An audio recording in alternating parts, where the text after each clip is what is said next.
Varus could certainly be considered as a ban.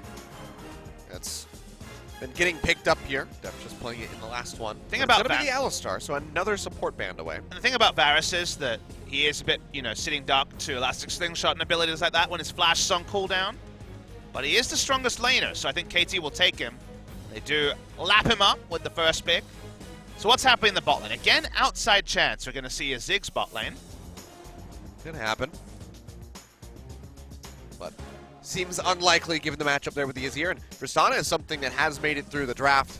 We've been seeing this as a very big, very primary pick. But you do have to have your support counterpicked, and it's already a losing matchup into Varus, so there's always a cost. We do see Ziggs Tristana, again, that turret-destroying duo. But what support can you blind pick with massive lane presence? It's going to be the Thresh, you would imagine. Thresh could be taken here, it'll be the strongest possible laning duo. They're considering just going for the blind pick Leona, respecting the fact that KT would jump on the Thresh if it was available. Long hover over this. We've seen the flashes, the Blitzcrank, but it seems like it's not going to happen here today. Leona will be locked in as the clock hits 0. KT, where does Mata want to go? I think Thresh makes a lot of sense in this particular game. Be it bringing back the Samsung White Thresh from Mata, but he's thinking about the Blitzcrank, or at least going to hover it. Very interesting, but it's going to be the Thresh. I think it's a good pick. If they can get out of lane first, which you would normally think with Varus Thresh, double ranged, this is the cost of going for the Tristana, is that they were always going to have the support be a blind pick. They definitely factored in that the Leona could be in the Thresh matchup, and they decided they still have some backup all-in options onto the Thresh if the play is down. So they still do have all-in options, but we all know what the real wildcard is here, Achilles. It's the top lane. It's Smeb on the Fiora. Has not been working out recently. It is one of his most played champions in his career, and he has been able to outplay on the Camille side of most matchups. Now he has to do it on the Fiora, and there must be a really big reason for the Fiora priority we've seen in Week 8. It has been massive. We've seen so much Fiora, blind picked by ADD of all people, in recent match days.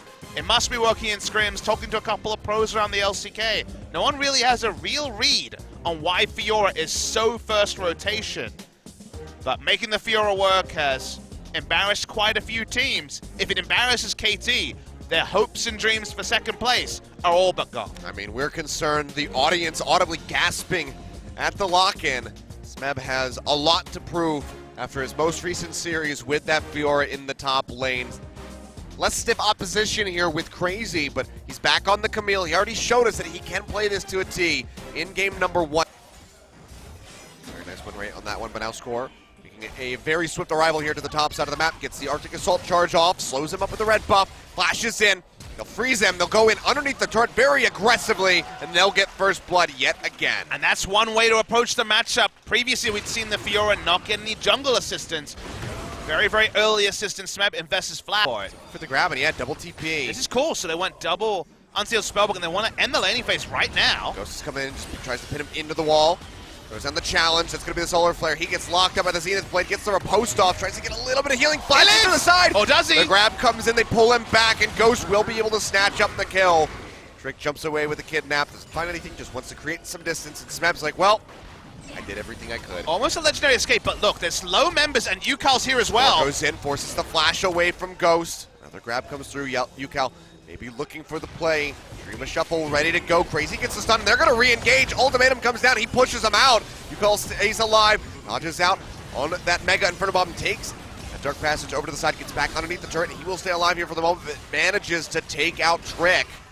So BBQ feeling feisty, they go back in, they lose one of their own, and now Def down in the bottom side of the map. He's going to be knocking down this turret for first brick. I really love the approach that BBQ took because they got out of a bad laning phase and tried to make something in the top lane. They should have been further punished. They might still be. Oh, TP's coming through now. Yukal goes back in for it. Mata gets the play, drops the box. Ignar, one more hit will do it. Yukal comes up with a kill, and now Tempt has to flash, but the hook comes right back through. He cleanses it off, but it's a bit too late. He's going to get punished as Smeb rejoins. As I got taken down very early in the last fight, but I'm going to finish it this time. finishes off the Ziggs. KT surge forward with a lead. Mata takes them back to school with the flare. Oh, baby, bringing back the clock all the way to 2014. Should have kept his skin. Could have happened, but didn't want to go for any potential curse. Really nice stuff from the side of KT. It should have been more at the start, as actually Yukal messed up his Q, and I wasn't able to gap close as much as he wanted to. Here's the replay, though. Thank you. Gonna interrupt. Rocket jump. Ignar also. The fact that he got both of them there was beautiful to see, and then he hit the death sentence, because of course you do when you make such a big flay play. Mada's Thresh is legendary for a reason, and now BBQ. A lot of items, and can actually create vision herself with the GP10 as they're going for an engage. Yeah, Trick's jumping in. That's going to be the box coming down from Mata as he flays back the Zac. He's down below half HP. A score gets jumped on. Will Flash way to keep himself alive. Throws in the Glacial Prison, and they just find Ignar.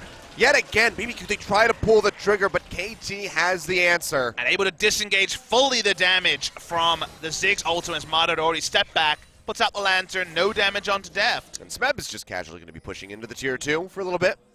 With vicious intent, no less. As Crazy had teleport out of lane. Nicely played by KT. Could turn onto the Rift Herald now. They've got enough breathing space that they'll be able to pick this up. And plenty of time left on the clock. It feels like this is, 20-something minutes into the game.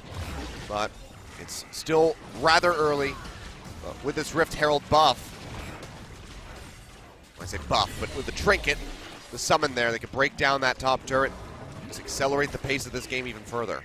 And the problem here is just in the first decision, which is why are we engaging when our comp isn't ready to go? They don't have enough burst to one-shot someone.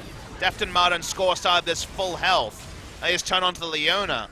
But it's not in the execution, it's more in the forethought of Archstana has a shit. Pink wards were nerfed after 2014 Worlds. Well, it's going to be the hook connecting in on the Trick. Box comes down. He's going to go for the kidnap, and the flash away from Mata keeps himself safe. In the meantime, Yukal goes in on the sideline. A little bit of damage there onto Ghost, and Trick is still just one hit from getting popped. Passive will come up. Smeb pinching in from the side. TP will get channeled to try to keep the Zac alive. He'll stand right back up, but he goes right back down into the ground to Score. Smacks him with the flail, comes up with the kill. And they don't have to use that much, only the Sejuani ultimate, Varus, and Thresh. So while it's 3 ults, they still have the Emperor's Divide. They're straight onto the Baron. And let's see what BBQ want to do. They have to do something. This is where that desperation really does come in. They're going to try to go for the steal. They can't get it. The smite comes through, but it's still going to be Scored. Paying for that one with his life. Ignar flashes over the backside of the pit. He's going to go low. Smeb dashes in, gets the kill, and now has to duke it out with Crazy, but he's just healing so damn much with the Fiora that Crazy has to go running to the hills. Hook comes in. This time goes wide. His attempt has a very nice reverse sweep as Smeb is trying to smack down Crazy. Takes a decent chunk of his HP bar off there. But with Ignar coming through, he's going to have to try to get out of there. Nice dash away. And he trades it back. He's going to go in on the offensive. Riposte comes through. He dashes right out from underneath of it.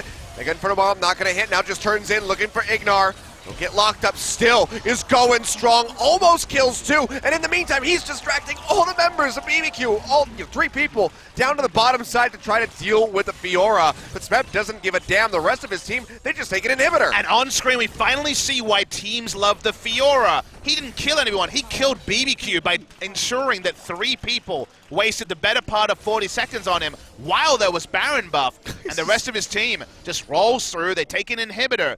This is how Fiora warps games. Seeing this one out. Cal going to join Smeb down here on the bottom side while the rest of the team threatens from above. Yukal is spotted. They do have 1 deep ward, but the gold lead on every lane is the big problem here. 4,000 on the carries. Trick tries again. It's probably a one-way mission. He jumps in. The hook comes down. They'll drag him right back through. Solar Flare not going to stun up anybody. Just going to get a couple slows. And with no passive, the Zac goes down almost immediately. Ignar as well. Rooted by the Chain of Corruption. He'll get taken low. Has to retreat back to the fountain. As several members of KT have been getting bullied. No one dying yet. For the side of BBQ. Mata gets the check.